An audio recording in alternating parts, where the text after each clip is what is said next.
Yung ating Cebu City Mayor Michael Rama na naihabla sa ombudsman at ang kaso niya ay grave misconduct, nepotism, etc. Nung una, nasuspend yan. But kahapon, naglabas ang ombudsman ng decision na dismissing him from the service as mayor and permanently and perpetually disqualifying him for holding a public position. And this was followed by another case sa Cebu na ganun din ang ginawa ng ombudsman, preventive suspension, then dismissal from the service, and perpetual disqualification from holding public office. In-include pa dito yung forfeiture of retirement benefits, except accrued leave credits, and other benefits. So ito na ngayon ang trend sa ombudsman.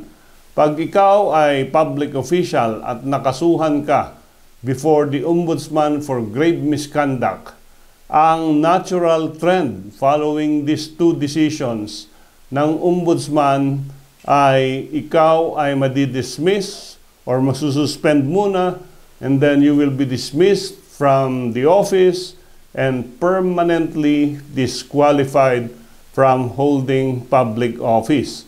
So, doon sa mga kandidatong merong ombudsman cases, you might not be able to take your seat even if you are elected into office following the doctrines here.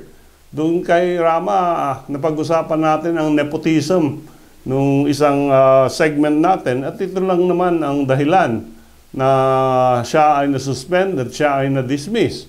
At ang sabi dito yung kamag-anak ng asawa, inappoint niyang casual employees doon sa municipal hall ng Cebu City. And he should have known better. Kasi kung inappoint niya itong mga kamag-anak na ito as confidential employees, then the rules on civil service will not apply. But because of this, nawala ang kanyang political career.